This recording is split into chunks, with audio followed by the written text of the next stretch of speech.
मेरा नाम है देवेंद्र सिंह। आज की इस वीडियो में क्वेश्चन नंबर 39 करने वाले हैं टीएस अग्रवाल का रिटायरमेंट चैप्टर का। क्वेश्चन आपके सामने है, पहले पढ़ लीजिए। देखिए XYZ पार्टनर है, 3-2-1 प्रॉफिट बांट रहे हैं ना। बैलेंस शीट दे रखी है आपके सामने। Z रिटायर हो रहा है, नीचे कई सारी एडजस्टमेंट दे रखी है। सबसे पहले हम रिवोल्यूशन अकाउंट बनाएंगे। सबसे पहले आपको रिवोल्यूशन अकाउंट बनाना है और इसमें सबसे पहले हम वही छाटेंगे जो रिवोल्यूशन अकाउंट का पहले। तो रिवोल्यूशन अकाउंट बनाएंगे पहले। दिखने में बड़ा खतरनाक क्वेश्चन लग रहा है, कोई दिक्कत नहीं है, आपको बहुत ध्यान से समझना है, बस अच्छे से, कोई दिक्कत नहीं, सब कुछ आसान है। बस वीडियो को ढंग से आपको एंड देखना है, तब आपको लगेगा कि हाँ ये कुछ भी नहीं था। ज़्यादा कुछ नहीं होता, सिर्फ देखने में बड़ा क्वेश्चन लगता है। कॉन्सेप्ट क्लियर होना चाहिए आपके। तो रिवोल्यूशन अकाउंट के लिए पहले ही दे रखा है कि गुडविल की वैल्यू 34,800 है, बट इसका कुछ नहीं करना इसमें। इसका तो ट्रीटमेंट करेंगे पार्टनर्स कैपिटल में, तो यहाँ कुछ नहीं है। इसका मतलब value of patent is to be reduced by 20%। तो पेटेंट की वैल्यू कम करनी है 20% से। पेटेंट 10,000 का दे रखा है, 10,000 का 20% कम कर देंगे। तो यहाँ लिखेंगे टू पेटेंट्स अकाउंट। एसेट कम होता है तो डेबिट साइड पे आएगा। 20% से 2,000, 10,000 का 20% 2,000 होता है, ठीक है। फिर आपके सामने क्या कह रहा है, मशीनरी की वैल्यू 290%, मतलब मशीनरी की वैल्यू कम करके 2 आ गया वर्ड, तो नई वैल्यू कह रहा है 90% हो जाएगी मशीनरी। मशीनरी वैसे 50,000 की है तो 90% रह जाएगी उसकी वैल्यू। कम कितने से होगी? 10% से ना। 10% कितना होता है? 50,000 का 10%, 5%, 5,000। तो टू मशीनरी अकाउंट 5,000 से आएगा, ठीक है ना। उसके बाद Z इन्वेस्टमेंट की वैल्यू मार्केट वैल्यू से उठा लेगा, ठीक है भैया। इन्वेस्टमेंट की वैल्यू मार्केट वैल्यू को Z उठा लेगा, तो रिवोल्यूशन अकाउंट कोई मतलब नहीं है यहाँ पर, इसमें रिवोल्यूशन अकाउंट मतलब ही नहीं है यहाँ पर, ठीक है। फिर कह रहे हैं liability of workman compensation to the extent of 750 to be credit. तो कह रहा है कि 750 की लायबिलिटी वर्कमैन कंपनसेशन की आ जाएगी। इसमें भी रिवोल्यूशन अकाउंट का मतलब नहीं है, बिकॉज इसके लिए रिजर्व बना रखा है ऊपर, वर्कमैन कंपनसेशन रिजर्व। वहाँ से 750 रुपये उठा के वो लायबिलिटी पे करूँगा, रिवोल्यूशन अकाउंट मतलब नहीं है। फिर कह रहा है कि लायबिलिटी ऑफ 4,000 रुपये included in creditor is not to be paid. तो 4,000 के क्रेडिटर पे नहीं करने। इससे पहले एक रह गई है कि प्रोविजन फॉर डाउटफुल डेट 6% बनाना है डेटर का, ये रह गया था कि डेटर का 6% प्रोविजन बनाना है। देखो डेटर 40,000 के दे रखे हैं, 40,000 में से 2,000 माइनस करके दिखा रहा है प्रोविजन, लेकिन डेटर है कितने के? 40,000 के। 40,000 का 6% यानी कि 2,400 नया प्रोविज़न बनाना है, 2,400 का। बट पुराना दे रखा है पहले से 2,000 रुपये का, पुराना तो 2,000 का दे रखा है पहले से, तो क्या करेंगे भैया? जब पुराना प्रोविज़न पहले से 2,000 का दे रखा है तो नया कितना बनेगा?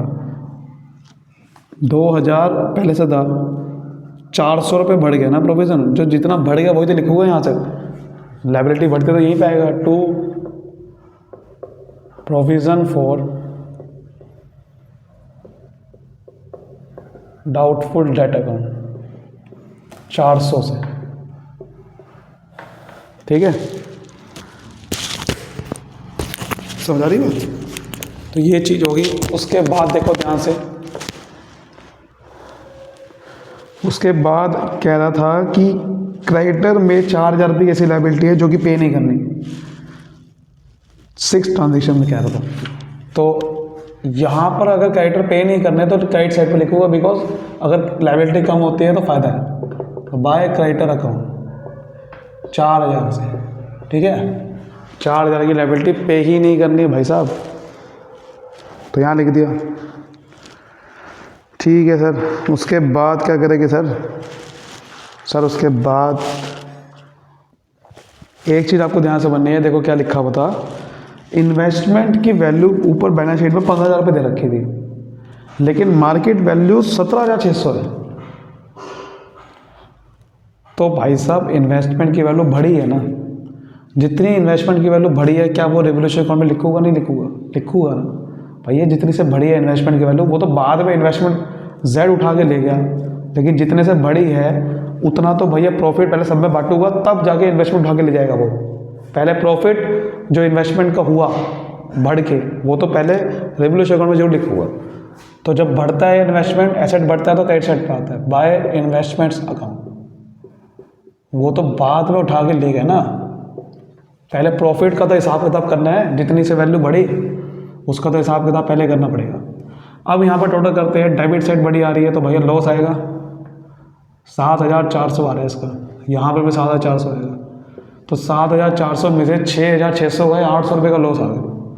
यहाँ लिखिए by loss on revaluation transfer to capital account. ठीक है, कौन कौन पार्टनर दे रखे हैं, एक्स वाई जेड। 800 रुपये का लॉस है और 3, 2, 1 में बांट देना है, बांट दो। 3, 2, 1 में बांटूंगा तो भैया ये ना थोड़ा सा पॉइंट में आने वाला है, पॉइंट में आएगा। देखो यही दिक्कत है इसमें सबसे बड़ी कि 800 रुपये का लॉस है 3, 2, 1 में। पहले 6 से डिवाइड कर दो, टोटल प्रोपोर्शन कितना है 6, तो 6 से डिवाइड कर दूंगा तो भैया कितना आ गई है, ये 6 से नहीं, पहले का शेयर कितना है 3, 2, 1 के हिसाब से 3/6। तो 3/6 से पहले 3 से काट दो, पहले 6 से डिवाइड ना करो, पहले 3 को 6 से काट दो, 2 आ गया, 400 रुपये आ गए पहले तो, सिंपल। फिर दूसरा क्या है 800 इंटू 2/6, 2/6 का ये आएगा पॉइंट में, 1/3 करना पड़ेगा। तो 3, 2 या 6, 2 इधर गया, 3, 6 जा 18, 2, 6, 6, 2, 6, 7 आ जाएगा राउंड फिगर करके, 2, 6, 6.6 आएगा ना, वो तो 2, 6, 7 हो जाएगा। फिर ऐसे ही यहाँ पर आएगा 1/6, तो ये कितना हो जाएगा 6, 1 जा 6, 2 इधर गया, 6, 3 जा 18, 1,333 आ जाएगा। समझ गए बात को? तो ये उनका लॉस का शेयर आ गया। चलिए अब बनाते हैं पार्टनर्स कैपिटल अकाउंट। ठीक है, चलो पार्टनर्स कैपिटल अकाउंट बनाते हैं। सबसे पहले यहाँ लिखेंगे बाय बैलेंस ब्रॉट डाउन। क्या लिखेंगे, बाय बैलेंस ब्रॉट डाउन। 68,000 की कैपिटल है, ठीक है, 32,000 इसकी है और 21,000 इसकी है। सबसे पहले बड़ा काम ये करो आप कि भाई जो जनरल, ये जो वर्कमैन कंपल्सरी रिजर्व दे रखा था, इन्वेस्टमेंट फ्लक्चुएशन, उसको बांट दो, पहले उसको बांटो। तो पहले वर्कमैन कंपल्सरी रिजर्व को बांटो, वर्कमैन कंपनसेशन रिजर्व को बांटो। ठीक है, तो यहाँ लिखे by workman compensation reserve account. Clear हो रही बात? पहले इसको बांट दो, सबसे बढ़िया तरीका। अब देखो ये पूरा नहीं बटेगा, क्यों? क्योंकि 12,000 का रिजर्व है, क्योंकि 12,000 में से नीचे क्या रहता है कि 750 की लाइबिलिटी आ गई है, क्लेम 750 रुपये की लाइबिलिटी आ चुकी है, वर्कमैन कंपनसेशन क्लेम आ चुका है। तो पहले मैंने क्या बताया था, 12,000 में से ही तो पूरा करूँगा वो 750 रुपये का। तो बेसिकली उसके एंट्री पता क्या होती है कि वर्कमैन कंपनसेशन अकाउंट डेबिट 12,000 से, उसमें से सबसे पहले वर्कमैन कंपनसेशन क्लेम 750 का दे दूंगा, बाकी जो बचा वो बटेगा पार्टनर में, तो वो बटेगा पुराने पार्टनर में, पुराने देशों में। तो 12,000 में से 750 गए, कितना बच गया यहाँ पर, 12,000 में 700 गए तो भाई आता है 11,300। ठीक है, तो 11,300 में से यहाँ गया 11,300 होता है ना, तो 11,250 ये आ जाएगा। समझ गए बात को? ये आएगा। तो इसको बांटना है पुराने पार्टनर को एक्स वाई जेड में, X Y Z, X capital account, Y capital account, जेड्स कैपिटल अकाउंट। तो 11,250 को पहले आप 6 से डिवाइड कर दो, पहले आप 3/6 से शेयर, पहले तो एक्स का तो आधा करना है पहले तो आधा आ जाएगा कितना, 2 5 या 10 होता है, 2 6 या 5 6 2 5 आ जाएगा। उसके बाद 11,250 है, दूसरे का शेयर है 2/6, यानी कि 1/3 निकालना है, तो 3 3 या 9 होता है। ठीक है, 3 4 या 12 होता है, फिर 3 1 या 3 और 2 इधर गया, 3 6 या 18। ठीक है, तो ये फिर आगे एक और आएगा 2 आएगा, तो ये बेसिकली 7 हो जाएगा, क्योंकि राउंड फिगर करके 7 हो जाएगा, 3 4 1 7। ऐसे ही फिर 11,250 को नेक्स्ट शेयर निकलेगा 1/6, तो ये 6 1 जा 6 होता है, 5 इधर गया, 6 8 जा 48, 4 इधर गया, 6 7 जा 42, 3 इधर गया एंड ठीक है, हाँ तो ये आ जाएगा 6 1 जा 6, 5 इधर गया, 6 8 जा 48, 4 इधर गया, 6 7 जा 42, 3 इधर गया, तो 6 5 जा 30, ये आ रहा है भाई। ठीक है, यही आ रहा है, एक मिनट जरा, ठीक है, आई एम सॉरी, दरअसल ये गलत आ गया था। इसमें जब हम 2/6 करेंगे ना तो ये आएगा 3 3 जा 9, 2 इधर जाएगा तो 3 7 21, 3 7 5 0 आ जाएगा। ठीक है, तो ये एंट्री बेसिकली हमने ये कर दिया। उसके बाद अब करते हैं, एक और रिजर्व दे रखा था, इन्वेस्टमेंट फ्लक्चुएशन रिजर्व, वो भी बटेगा। तो by investment fluctuation reserve account, तो वो भी सारा बटेगा, ये पूरा सारा ही बटेगा। क्यों? ये रिजर्व का काम तब आता है जब इन्वेस्टमेंट की वैल्यू गिर जाती है ना, उसमें जो गिर जाती है, जितने से गिरी उसमें से वो रिजर्व से उठाते हैं और वो पूरा कर लेते हैं। इन्वेस्टमेंट का जो गिरी है वैल्यू, उसका लॉस बियर कर लेते हैं। लेकिन यहाँ तो गिरी नहीं, यहाँ तो बढ़ी थी इन्वेस्टमेंट की वैल्यू। तो इन्वेस्टमेंट 6 के 6,000 रुपये पूरा बटेगा। तो 6,000 रुपये को तो बांटना बहुत आसान है, क्योंकि देखो 6 से डिवाइड कर दो पहले, तो 1,000 रुपये आ गया, फिर 1,000 को 3 से मल्टीप्लाई करो तो 3,000 रुपये इस पे बटेगा, 2,000 रुपये इस पे बटेगा, 1,000 रुपये इस पे बटेगा।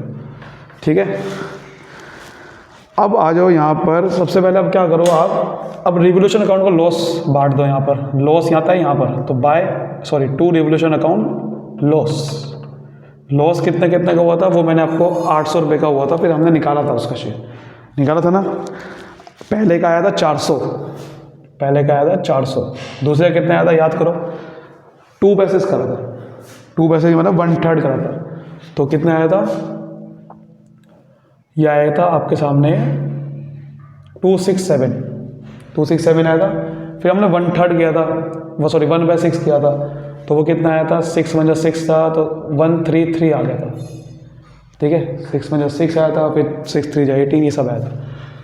एक और आप ध्यान से देखो, एसेट में एडवर्टीजमेंट सस्पेंस अकाउंट दे रखा है, एडवर्टीजमेंट सस्पेंस 5250 का, भैया ये भी बढ़ता है, ये एक्यूमुलेटेड लॉसेस में आता है, डेफर्ड रिवेन्यू एक्सपेंडिचर है ये भी बढ़ता है, और ये एसेट बढ़ेगा तो यहाँ पर बढ़ेगा टू एडवर्टीजमेंट सस्पेंस अकाउंट, ये भी बढ़ेगा। 5250 का दे रखा है, तो इसको बांटो। पहला का शेयर है 3/6 यानी कि आधा, तो याद आधा कितना आ जाएगा, 2625। फिर दूसरे का शेयर है 2/6, 1/3 कर दो, तो 3 1 जा 3, 1750 आ जाएगा। फिर 1/6 कर दो, 6 8 जा 48, 6 7 जा 875 आ गए। ठीक है, ये चीज़ करनी होती है। अब आपके सामने कह रहा था कि जेड इन्वेस्टमेंट की वैल्यू मार्केट वैल्यू उठा के ले गया। मार्केट वैल्यू कितनी दे रखी है एसेट में, 17,600 की। तो जब जेड उठा के ले गया, कोई भी एसेट उठा के ले गया जेड, उसके कैपिटल अकाउंट से काटते हैं उसका पैसा। तो इसलिए यहाँ पर डेबिट में लिखूंगा टू इन्वेस्टमेंट अकाउंट, जेड का कैपिटल अकाउंट डेबिट कर रहे हैं सिर्फ जेड का 17,600 से। 17,600 से एसेट उठा के ले गए इन्वेस्टमेंट, उसकी कैपिटल अकाउंट से काट दिया मैंने। एंट्री हुई Z capital account debit to investment account, यही करिए। अब आपके सामने ये चीज़, अब गुडविल का ट्रीटमेंट करना है आपने, तो उसके लिए एक वर्किंग नोट बनाते हैं गुडविल का ट्रीटमेंट करने के लिए। ये देखो वर्किंग नोट वैसे बैलेंस शीट के बाद बनेगा, मैं यहाँ बना रहा हूँ फिलहाल, क्योंकि ये यहीं पे इसको दिखाना जरूरी है, साथ में आपके सामने नहीं दिखाऊंगा तो समझ नहीं आएगा आपको। ट्रीटमेंट ऑफ गुडविल करना है यहाँ पर, वैसे आपको बैलेंस शीट के बाद बनाना ही है। ठीक है, देखो गुडविल की वैल्यू पहले तो बैलेंस शीट में दे रखी है। अब आपको ट्रीटमेंट पता ना, एडमिशन तो पढ़ के आए हो आप, तभी तो आप पढ़ रहे हो रिटायरमेंट, सीधा रिटायरमेंट में आ गए हो, एडमिशन पढ़ के आए होगे, नहीं पढ़ गए तो अब समझो बात की। अगर गुडविल बैलेंस शीट में दे रखी होती है तो उसको पहले हटाते हैं और फिर नई गुडविल जो वैल्यू होती है उसका ट्रीटमेंट करते हैं। तो पहले तो गुडविल को हटाएगी। ठीक है, तो फर्स्ट तो यहाँ पर पहले तो एग्जिस्टिंग गुडविल रिटर्न ऑफ, पहले तो एग्जिस्टिंग गुडविल को हम क्या कर देंगे, रिटर्न ऑफ कर देंगे। उसकी एंट्री क्या होती है, गुडविल को हटाने की एंट्री होती है, एसेट को हटाना है तो क्रेडिट करते हैं। तो टू गुडविल अकाउंट, गुडविल है 6,000 रुपये, तो 6,000 रुपये का वही आ गया 3,000 2,000 1,000 शेयर, एक्स वाई जेड से ले लूँगा, तो X capital account, Y capital account और जेड्स कैपिटल अकाउंट। तो 3-2-1 में लोगे तो 3000, 2000, 1000। तो पहले इसकी पोस्टिंग करो। गुडविल अकाउंट तो क्रेडिट, ये डेबिट हो रहे हैं ना, तो यहाँ पर लिखेंगे to goodwill account. To goodwill account 3000 रुपये इससे, 2000 रुपये इससे लूँगा, 1000 रुपये इससे लूँगा। तो नरेशन आ जाएगी being existing goodwill return of. Clear? अब क्या करेंगे, अब हम एडजस्टमेंट करेंगे। ठीक है, अब हम करेंगे एडजस्टमेंट ऑफ गुडविल। कौन सी गुडविल? जो नई गुडविल है, सेल्फ जनरेटेड गुडविल जो दे रखी है, जो नई गुडविल होता है सेल्फ जनरेटेड। फर्स्ट पहले एडजस्टमेंट ये लिखी हुई थी कि नई गुडविल है 34,800 की है, तो इसका ट्रीटमेंट करना है अब कि गुडविल है 34,800 की। क्या करते हैं इसका ट्रीटमेंट भाई साहब? रिटायरिंग पार्टनर जो होता है उसको शेयर उसको दे देते हैं। क्या नई रेशो क्वेश्चन में गिवन है? नहीं गिवन है। अगर नई रेशो क्वेश्चन में गिवन नहीं है तो वही गेनिंग रेशो बन जाएगी, जो कि नई रेशो वही हो जाएगी जो कि ऑलरेडी उनकी रेशो थी पुराने पार्टनर की। पुराने पार्टनर को गेन हो होता है रिटायरिंग में, रिटायरमेंट में क्या होता है? पुराने पार्टनर को गेन होता है। सैक्रिफाइस किसको होता है? रिटायरिंग वाले को। तो इसका मतलब पुराने पार्टनर को गेन होगा उसी रेशो में जो रेशो में प्रॉफिट बांट रहे थे। रिटायर जेड हुआ था तो गेनिंग रेशो देखो कैसे, गेनिंग रेशो क्या आ जाएगी? Gaining ratio of X and Y 3:2 आ जाएगी। रेशो क्या थी? 3:1 थी ना, 1 वाला प्रोपोर्शन हट गया, 1 वाला हिस्सा जेड को मिलना था वो नहीं मिलेगा, जेड हट गया, तो रेशो क्या बच गई? 3:2। वही इनकी गेनिंग रेशो बन गई। जेड को सैक्रिफाइस करना पड़ेगा 1/6 जो उसका शेयर था 3:1 में 1/6 का। तो ये 1/6 का पहले शेयर निकालूंगा इसका, और ये गेनिंग इन दोनों को होगा, इनसे ले लूँगा। तो जेड का शेयर 1/6 है, इन गुडविल ले लेते हैं। अगर जेड का शेयर गुडविल में कितना है? 1/6 इंटू 34,800। पूरी गुडविल 34,800 की है, उसका शेयर क्या है? तो 6×5 = 30, 6×8 = 48, 5800 में उसका शेयर है।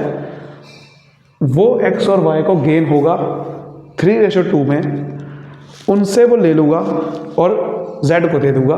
ये एडजस्टमेंट ऑफ गुडविल करनी है हमें, गेनिंग पार्टनर से ले लेना। तो एक्स कैपिटल अकाउंट डेबिट करूँगा, वाई कैपिटल अकाउंट डेबिट करूँगा, और 2 जेड्स कैपिटल अकाउंट क्रेडिट कर दूँगा। 5800 में इसको जेड को देना है, किस रेशो में लेके दूंगा? 3:2। तो निकाल लो उसका, पहले 5 से डिवाइड कर लो इसको, 5 से डिवाइड करो कितना आएगा? 5×5 116 को पहले 3 से मल्टीप्लाई करोगे तो कितना आ गया? 3480 पे एक्स से लूँगा, इसका मतलब 2 से मल्टीप्लाई करोगे तो 2320 पे किससे लूँगा? वाई से लूँगा। ये एंट्री करनी है। तो यहाँ लिखेंगे बीइंग एडजस्टमेंट ऑफ गुडविल। ठीक है, यही हमें एंट्री करनी है। करते हैं फिर, इसकी पोस्टिंग करेंगे। अब इसकी पोस्टिंग करेंगे तो पोस्टिंग करते हैं भैया। जेड की कैपिटल अकाउंट क्रेडिट करना है तो क्रेडिट साइड पे लिखूंगा by X capital account by Y capital account. तो by X capital account by Y capital. X से 34,800, सॉरी एक्स से कितने लेने हैं? जेड को देना। देखो जेड के कैपिटल अकाउंट में क्रेडिट करना है, तो जेड में 3480 पे एक्स से लिए, वाई से 2320 पे लिए, तो कर दी। ऐसे ही पोस्टिंग एक्स और वाई में भी होगी, क्योंकि आपने डेबिट कर रखा है एक्स और वाई को। एक्स और वाई के डेबिट साइड पे लिखेंगे 2 क्रेडिट के कर रखे जेड, तो 2 जेड्स कैपिटल अकाउंट। एक्स से लिए 3480, तो एक्स के कैपिटल अकाउंट से कटेंगे 3480। वाई से कितने लिए? 2320, तो वाई के कैपिटल अकाउंट से कटेंगे 2320। समझ आ गई बात? ऐसे ही करना है बेसिकली। ये था, यहीं पे लोग फंस जाते हैं, इस क्वेश्चन को सबसे मुश्किल मान लेते हैं वो। ट्रीटमेंट कॉन्सेप्ट पता होना चाहिए भाई। कॉन्सेप्ट वही लगा जो आप पहले क्वेश्चन को करते आ रहे हो, वही कॉन्सेप्ट है। यहाँ पर भी वो कॉन्सेप्ट है जो जन्मों पुराना है। मतलब क्यों कह रहा हूँ? क्योंकि स्टार्टिंग वाले चैप्टर चलता आ रहा होगा भैया, ये आपका एग्जिस्टिंग गुडविल को पहले रिटर्न ऑफ करते हैं, ये पता होना चाहिए बात। Change in profit share ratio से पढ़ते आ रहे होगे आप ये, ठीक है ना? नहीं पता तो भाई अब पता नहीं चलेगा। ये करना था, अब कुछ नहीं करना। अब आपको बैलेंस निकालना है बस।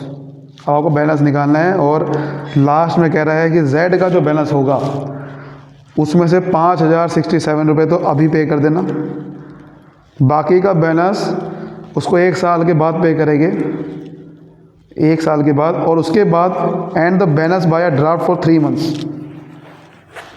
50% बैलेंस 1 साल के बाद पे करेंगे कह रहा है वो, और बाकी जो बैलेंस बचेगा वो 3 महीने के बाद पे करेंगे, ये कह रहा है। कोई बात नहीं, वो तो चलो बाद में देखेंगे उसका क्या करना है। अभी पहले आप बैलेंस निकालो, एक्स का कितना आ रहा है भैया, तो एक्स का टोटल करूँगा, वाई का टोटल करूँगा और बैलेंस निकल जाएगा। तो एक्स का मैं करता हूँ फटाफट, कितना आ रहा है भैया। ठीक है, देखो तीनों का टोटल कर लिया मैंने, एक्स का टोटल इतना आ रहा है, वाई का इतना आ रहा है, जेड का इतना आ रहा है। अब निकालते हैं यहाँ 2 बैलेंस कैरिड डाउन, तो एक्स का कितना आएगा 76625 में से जब मैं सबको माइनस कर दूंगा तो भैया यही आना चाहिए 67120, आप चेक कर लेना वही आ रहेगा। वाई का कितना आएगा 31413। अब z का आप बैलेंस कैरिड डाउन ना लिख देना, क्योंकि वो कह रहा था कि z का जो भी अमाउंट होगा उसका 50% तो अभी पे करना है। तो पहले निकालते हैं कि उसका बैलेंस आ कितना रहा है भैया, आ कितना रहा है, तो 29675 है, तो उसमें से 133875 ये कितना आ गया भैया। तो पहले तो 17,600 है ये और 1000 रुपये है, ठीक है, 17,600 और 1000 रुपये 18,600 पहले माइनस करो, तो वो आ गया कितना, ये 11075 आ जाएगा। उसमें से फिर 875 माइनस कर दो, ठीक है, वो आपका आ जाएगा कितना 10,200। फिर 133 माइनस कर दो, 133 आ रहा है भैया, ठीक है ना, तो वो माइनस करेंगे तो कितना आ गया 10067 आ रहा है। तो 10067 ये आ रहा है, और ये कह रहा था कि इसका जो 50% है, इसका जो 50% है वो अभी पे करना है, बाकी का जो बचेगा वो बाद में पे करना है, यही कह रहा था वो। इसका 50% अभी पे करना है, बाकी जो बचेगा वो बाद में पे करना है, ठीक है, मतलब सॉरी इसका पहले 5067 पे करना है। वो कह रहा था कि 5067 तो इमीडिएटली पे कर दिए, तो जो इमीडिएटली पे कर दे तो यहाँ लिखूंगा 2 कैश अकाउंट है ना, या बैंक, कैश तो बैंक में पड़ा हुआ है, तो 2 बैंक अकाउंट 5067 तो इमीडिएटली पे कर दिए वो कह रहा है। तो 10067 में से 5067 तो इमीडिएटली बचा कितना, 5000, तो 5000 बचा है ना। वो कह रहा है कि 5000 का 50% आप बैलेंस जो है 50% ऑफ द बैलेंस 1 साल के बाद पे करना है। तो 50% जो बैलेंस है वो 1 साल के बाद पे करना है, और बाकी का जो बैलेंस है वो ड्राफ्ट के थ्रू 3 महीने के बाद पे कर देना। इसका क्या करें, तो यानी कि 50% जो इसका है वो तो बाद में पे करना है, यानी कि लोन के थ्रू पे करना है, लोन के थ्रू, ठीक है। तो 50% 5,000 रुपये का तो भैया कह रहा है कि 1 साल के बाद पे करना है, यानी कि वो उसका लोन अकाउंट खोलना है।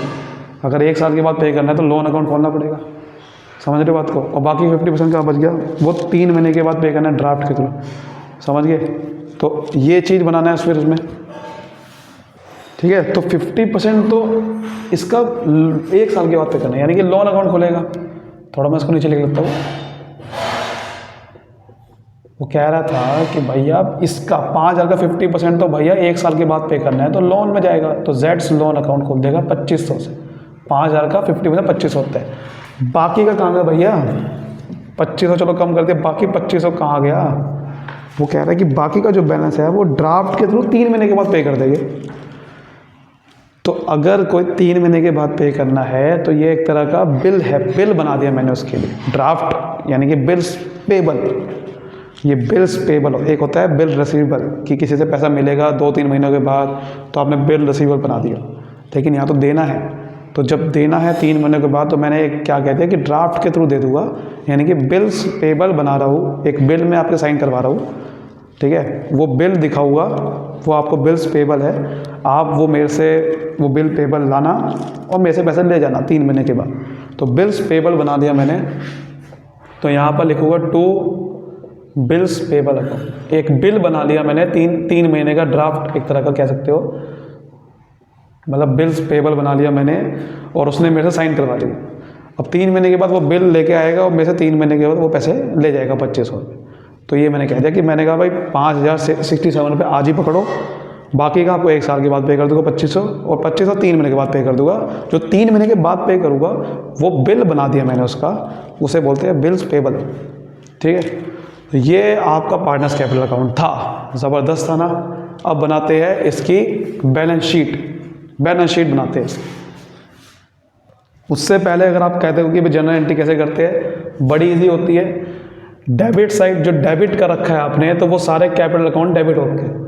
जैसे कि मुझे इसकी जनरल एंट्री करनी है, रेवोल्यूशन अकाउंट लॉस की, तो क्या करूँगा, डेबिट है ना, तो पार्टनर्स कैपिटल अकाउंट डेबिट कर देना है एंट्री में। X capital account, Y capital account, Z capital account debit to revaluation account, simple. ऐसे ही X capital account, Y capital account, Z capital account debit to administration expense account, simple general entries. Z capital account debit क्योंकि खाली इसमें Z है, to investment account. ऐसे ये वाली entry, ये देखो मैंने बता रखी है, इसकी एंट्री बता रखी है, तो सारी एंट्री से करनी होती है। Z capital account debit to bank account, Z capital account debit to bills payable account, simple. ऐसे यहाँ पर क्या करना है, यहाँ पर पार्टनर्स कैपिटल अकाउंट क्रेडिट करना है, ये डेबिट करने है। Workman compulsory account debit to X to Y to Z, simple. ऐसे करनी होती है एंट्री, सिंपल है। अब बैलेंस शीट बनाते, चलिए बैलेंस शीट बनाते हैं। एक्स और वाई 1 अप्रैल को क्यों बनाता है, क्योंकि जेड 1 अप्रैल को रिटायर होगा, जिस दिन रिटायर होगा उस दिन बैलेंस शीट बनती है। तो स्टार्ट करते हैं लायबिलिटी से। सबसे पहले आएगा क्रेडिटर।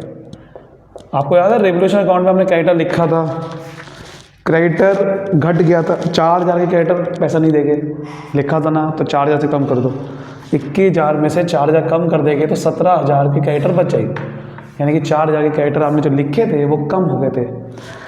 रिजर्व कोई नहीं आएगा क्योंकि रिजर्व सारा बांट चुके पार्टनर को, उसमें से कुछ हिस्सा 750 रुपये तो लायबिलिटी। लेकिन एक चीज़ आई, जो आपने वर्कमैन कंपल्सरी 750 का बांटा नहीं था पार्टनर्स कैपिटल, उसकी आपने लायबिलिटी बना दी थी, पे नहीं कर था उससे, लायबिलिटी बना दी थी। एंट्री हुई थी, ये वाली देखो एंट्री हुई थी, workman compensation reserve account debit to workman compensation claim account 750 से। हालांकि मैंने तो पूरा कंपाउंड एंट्री करके दिखाई थी आपको कि पूरा डेबिट कर दिया था 12,000 से, लेकिन वैसे एंट्री क्या हुई होगी, ये वाली। तो भैया आपने ये डेबिट किया, यानी कि ये तो ख़त्म कर दिया, क्या ये भी ख़त्म कर दिया, क्या ये तो नया चीज़, ये तो नई लायबिलिटी आ गई ना। यानी कि आपने लायबिलिटी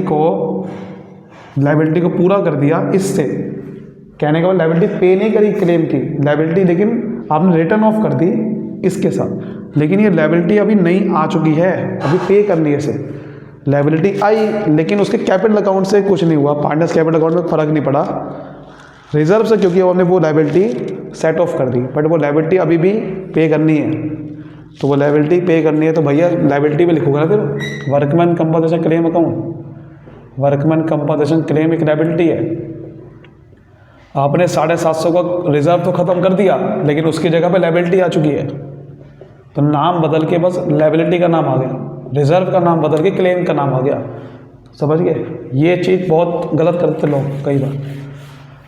उसके बाद कैपिटल अकाउंट के बैलेंस लिख दो सीधा, कैपिटल अकाउंट्स खाली एक्स और वाई के आएंगे, एक्स वाई। अभी आपने निकाला था कितना कितना आया था, 67120 बैलेंस कैरिड होना आया था इसका, और 31413 इसका आया था। तो इसका आ गया 33589853। उसके बाद जेड्स लोन, आपको पता है जेड्स लोन आपका खुला था कितने का, जेड्स का लोन 2500 का खुला था। और बिल्स पेबल बाकी 2500 रुपये बिल्स पेबल के थ्रू पे कर दो, वो भी लायबिलिटी होती है, वो भी यहाँ आएगा बिल्स पेबल। ये है लायबिलिटी का साइड, ऐसे बनेगी। एसेट में आए तो बैंक वालों को छोड़ दो, अभी डेटर में आते हैं। डेटर देखिए आपके 40,000 के थे, लेकिन क्वेश्चन में क्या कहा था कि प्रोविज़न भी है, less provision for doubtful date, short form में लिख रहा हूँ फिलहाल मैं। वैसे तो 2,000 का प्रोविज़न था, लेकिन नीचे कह रहा था कि 6% बनाओ, तो नया प्रोविज़न 2400 का हो गया था। 2000 से 400 बढ़ा देता, वो भी प्रोविज़न लिखा था मैंने रेवोल्यूशन अकाउंट में, याद करो। तो 2400 का नया प्रोविज़न है, 2400 माइनस करूँगा 40,000 में से, 2400 माइनस करूँगा तो भैया 37,600 आ जाएगा।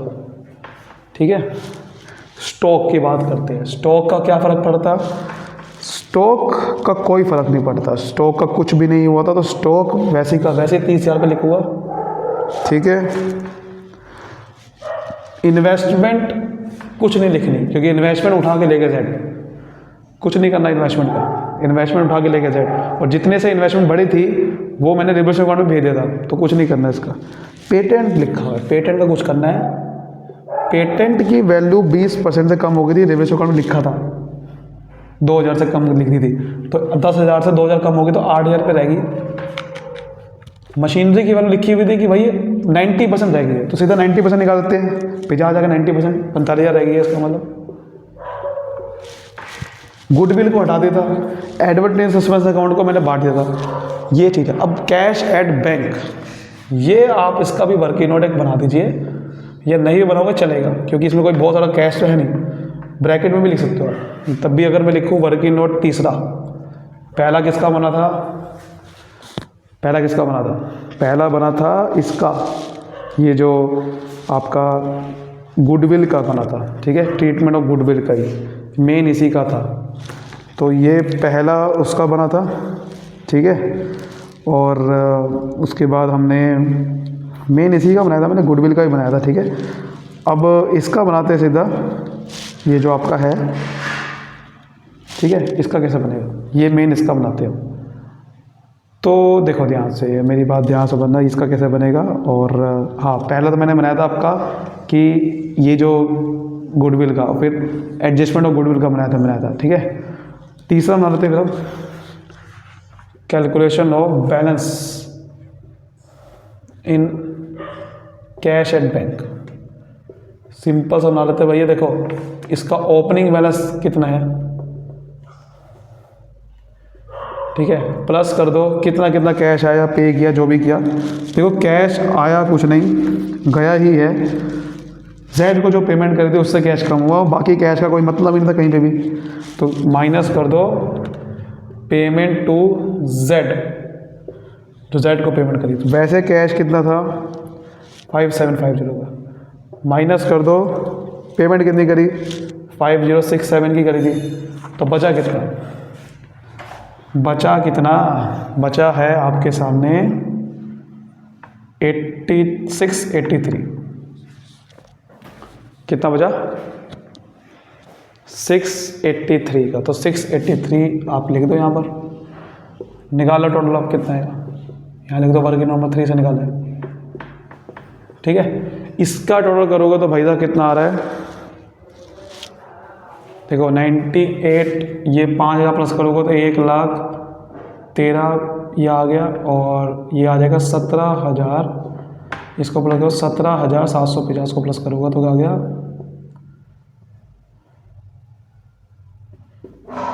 कितना आ जाएगा ये, हाँ ये आ जाएगा 1,21,000, देखो वही आ रहा है 1,21,283, यहाँ पर भी वही आना चाहिए। चेक कर लेते हैं भाई साहब, हम तो चेक कर सकते हैं, 30,000 और 45,000 कितना होता है 75,000, ठीक है। 75 और 8, 75 और 8,000, 83,000, 83 और 37,600 कितना होता है 1,20,600, और 683 प्लस करो कितना आ गया, वही आ गया, देखो वही आ गया। सो उम्मीद करता हूँ आपको अच्छे समझ में आएगा, तो वीडियो को लाइक करें, सब्सक्राइब करें। Thank you so much, all the best. फैला दीजिए इस वीडियो को जिनको अच्छे समझ नहीं आता है, और क्वेश्चन की वीडियो चाहते हो तो कमेंट कीजिए। Thank you so much, all the best.